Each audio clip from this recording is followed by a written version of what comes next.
Buongiorno, benvenuti in un nuovo appuntamento con la nostra rassegna stampa. Oggi lunedì 2 febbraio, il racconto dei quotidiani nazionali, tutto incentrato sui fatti di Torino, il pestaggio dei poliziotti al corteo per Scatasuna, il centro sociale chiuso dalle forze dell'ordine. Ieri il Presidente del Consiglio Giorgia Meloni è andato a portare solidarietà, una parola di conforto, una stretta di mano, ma anche promesse agli agenti aggrediti. Oggi infatti si riunirà il governo all'ordine del giorno in agenda appunto una stretta sulle misure di sicurezza del paese. Poi il racconto che arriva dall'estero, ci sono i file di Epstein, ci sono ancora il racconto che sembra un racconto insomma tutto da ridere, questo dell'angelo, anzi dell'effigie storica trasformata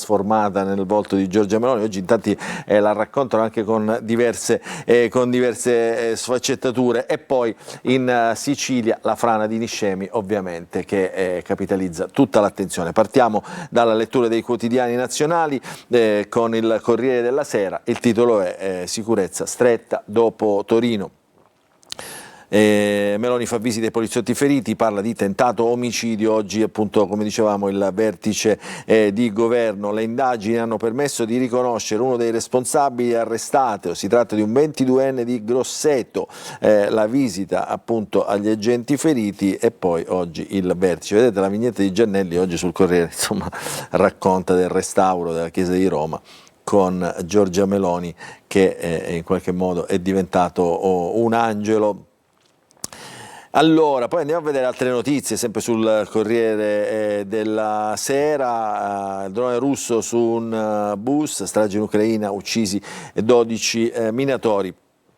C'è un bel focus che cura Milena Garbanelli, sempre sul Corriere di oggi, parla delle liste d'attesa, i tempi e il business che c'è dietro queste liste d'attesa infinite, un circolo vizioso per fare soldi. I report interni, le strutture sanitarie svelano il business a danno dei pazienti, un sistema che vale e costa alle nostre tasche ben 10 miliardi di euro nel pubblico, attività private fino al 90%, è il caso di due eccellenze come Bologna e Milano. E abbiamo visto anche la Corte dei Conti in Sicilia su questo ha sollevato più di qualche perplessità. Questo è il Corriere della Sera. Andiamo a vedere la Repubblica, stretta sulla sicurezza. Meloni visita l'agente ferito dopo la guerriglia, telefonata di Elly Schlein che dice non strumentalizzate questa aggressione, diciamo, non spostate l'attenzione sulle proteste. Quindi il governo al lavoro invece su un nuovo decreto, tensione sul fermo preventivo e la cauzione per manifestare. E poi ancora dall'estero, Trump, batosta in Texas e sondaggi in picchiata. Che è successo? Donald Trump crollano i sondaggi e anche adesso nelle urne reali, perché in Texas, dove le presidenziali aveva vinto con un larghissimo margine, i repubblicani perdono tutte le elezioni per coprire i seggi vacanti. Quindi questo era un seggio, diciamo un stato ultratrampiano, il Texas. Invece i democratici hanno conquistato sia il Senato sia la Camera federale. Si assottiglia il margine adesso di maggioranza tra maggioranza e opposizione. I repubblicani hanno 218 seggi, i democratici 214. A minare la popolarità di Trump la protesta contro l'ICE, quindi la Polizia Federale, e lo stato dell'economia reale negli Stati Uniti, al di là di quello che poi va raccontato. Ancora andiamo a vedere altri quotidiani. La Stampa, a Torino matrice eversiva, parla Piantedosi, in azione potenziali terroristi, c'è la stretta super Snaspo e fermo preventivo. Il commento è ovviamente quello della guerriglia pianificata, ovviamente via chat, che è ovviamente il tema del giorno, cioè non sono azioni estemporanee ma ci sono dei gruppi organizzati che in qualche modo hanno preventivato, programmato e scelto dove attaccare gli agenti. La guerriglia di Torino è stata studiata prima via chat su Telegram. Nelle ore precedenti alla manifestazione gli antagonisti avevano diffuso il manualetto del corteo, 16 pagine in cui si consigliava il Malox o l'aceto usano il succo puro di limone per contrastare l'effetto dei lacrimogeni, distaccare la batteria del cellulare per impedire alle guardie di ascoltare le nostre conversazioni, e il bilancio invece è di un centinaio di agenti feriti. Vedete come è stato diciamo, tutto pianificato nel dettaglio da questi manifestanti, che appunto non sono gruppi estemporanei che scendono in strada, ma proprio dei gruppi organizzati anche per fare male. E poi la fotonotizia, centropagina: Liam torna a casa. Liam è questo bambino di 5 anni arrestato negli Stati Uniti dall'ICE, dalla Polizia Federale Americana, è stato rilasciato con il padre, quindi abbracci, sorrisi, insomma tutto il racconto di questa vicenda, un'altra che ha indignato l'America in tutte le sue forme. Questa è La Stampa. Andiamo a vedere il Messaggero: ci vuole il fermo preventivo. Dopo la guerriglia di Torino arriva anche qui l'intervista al ministro Piantedosi. Questa è la prima pagina del Messaggero, vi faccio vedere la testata. Siamo di fronte a un terrorismo urbano di stampo eversivo che persegue l'insurrezione dalle forze politiche, condanna unanime, ora ci aspettiamo che collaborino su nuove norme. E su questo i quotidiani politici si scatenano, perché guardate il Giornale che titola: l'ora del pugno duro dopo la vergogna di Torino, 100 feriti nella guerriglia e solo 3 arresti, l'amarezza degli agenti visitati in ospedale da Giorgia Meloni, poi in rete la rivolta contro le toghe, basta proteggere i delinquenti, e poi nuovi terroristi che esultano, devono avere paura perché se no sarà guerra.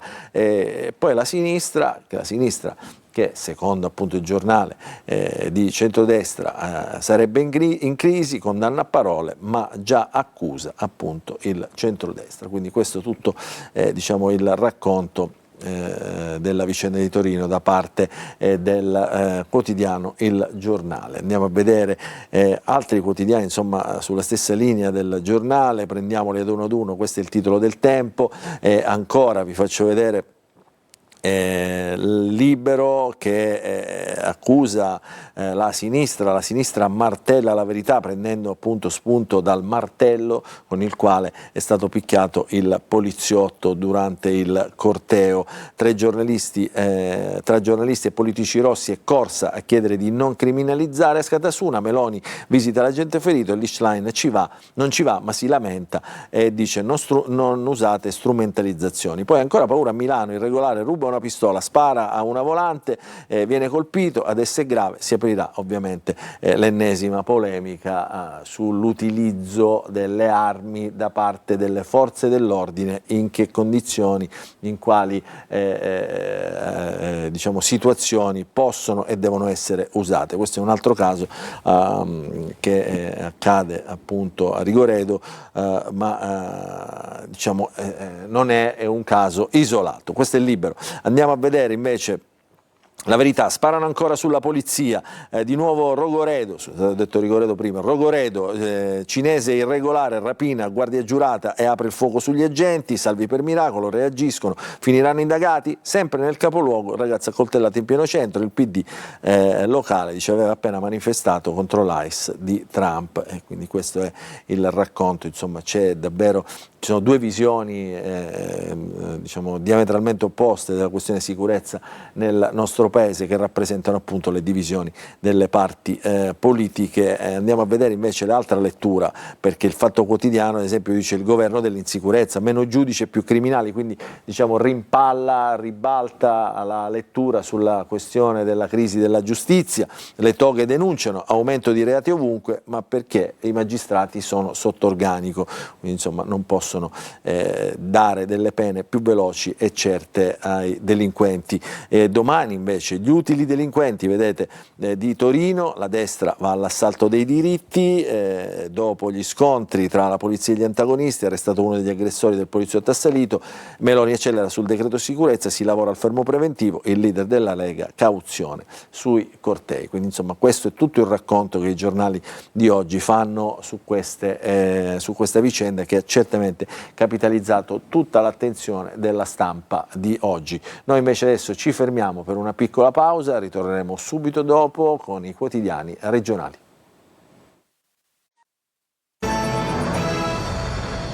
Rientriamo in diretta con la nostra rassegna stampa. Nella seconda parte cominciamo a sfogliare i quotidiani regionali e partiamo dal giornale di Sicilia. Ovviamente la frana di Niscemi è al centro dell'attenzione dei nostri quotidiani, dei quotidiani siciliani, ma ovviamente anche dei quotidiani nazionali. All'interno delle pagine di tutti i quotidiani trovate insomma pezzi e racconti che arrivano appunto da tutti gli inviati a Niscemi. Quindi il giornale di Sicilia, oggi arriva Tajani a Palermo, si confronterà con il Presidente della Regione per pianificare gli aiuti alle imprese siciliane colpite dal maltempo e in questo caso si ragionerà anche di Niscemi. Tajani, aiutiamo le imprese siciliane, il Ministro e leader di Forza Italia oggi a Palermo, dopo i danni per il ciclone, salviamo economia e turismo. Il tema è appunto delicato perché molte imprese, soprattutto quelle diciamo, che vivono sull'imprenditorialità estiva, sono state danneggiate e quindi hanno paura di non poter riaprire. Poi Niscemi, la frana si muove ancora, nuovi distacchi, non ci sono stati altri crolli di case ma la frana si muove, è l'allarme lanciato dai vigili del fuoco di Niscemi che oggi vedrà riaprire le scuole. E poi con il maltempo ci sono altri crolli in mezza isola, da Carini a Butera al Messinese, domenica di emergenze e disagi. Ancora per diciamo, le notizie siciliane, qui c'è molto sport in prima pagina sul giornale Sicilia, lo sottolineiamo ancora una volta così. Quindi prima il Palermo, calcio, difesa bunker, Jonsen con la valigia, numeri da record in attacco per la difesa, in attacco arriva un nuovo rinforzo, i rosanero hanno subito solo 14 gol in 22 gare, praticamente un fortino inespugnabile. In attacco arriva un nuovo rinforzo, si tratta appunto di questo calciatore Jonsen, mentre poi si discute per il nuovo stadio, la nuova favorita, dove sorgerà, come sarà, quando arriverà, quando concretamente si farà e come sarà. La scelta fra 4 ipotesi, al vaglio del Consiglio Comunale i piani del City Group per il Barbera, quindi dentro insomma troverete tanti approfondimenti. Andiamo invece sulla Gazzetta del Sud, che apre ovviamente con l'aggressore, diciamo l'arresto dell'aggressore dell'agente a Torino. Le notizie siciliane le troviamo a metà pagina, sono il voto anticipato a Messina con il toto candidati per le possibili elezioni, dipende da quando si dimetterà il sindaco Basile e quando insomma bisognerà scegliere il nuovo sindaco, quindi c'è attesa, come titola il giornale, per l'annuncio ufficiale. Poi Niscemi, la frana avanza ancora, crolli e smottamenti sui Nebrodi, quindi mette insieme queste due notizie il giornale. E poi l'anno giudiziario di Messina, in crescita estorsione, peculati, violenze sessuali e omicidi stradali. Quindi questo è il racconto della Gazzetta del Sud.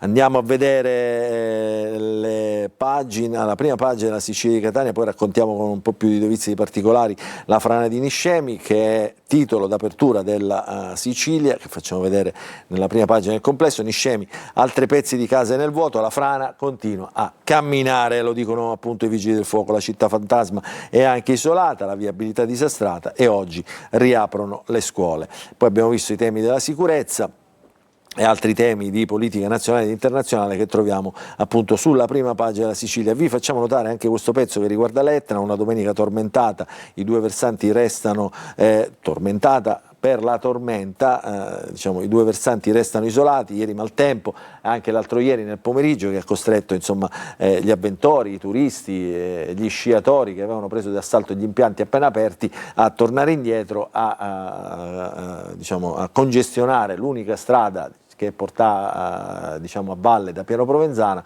e ovviamente con alcuni incidenti che hanno anche in qualche modo rovinato questo fine settimana a tante persone. Quindi questo adesso vedremo cosa succederà. Oggi c'è bel tempo, il tema è appunto capire se potranno riaprire gli impianti. Entriamo invece, raccontiamo nei quotidiani, raccontiamo la frana di Niscemi, restiamo sulla Sicilia, solo 4 pullman e niente treni, l'emergenza senza fine, ora la città fantasma è anche isolata, questa è Niscemi, la croce simbolo, vedete nel quartiere Crocisante che diciamo, racconta la frana del 1997 e la frana di pochi giorni fa, quindi del 2026. La viabilità a Niscemi è disastrata, 2 strade inagibili, poi c'è il dramma di studenti e pendolari che non si possono muovere appunto dal comune.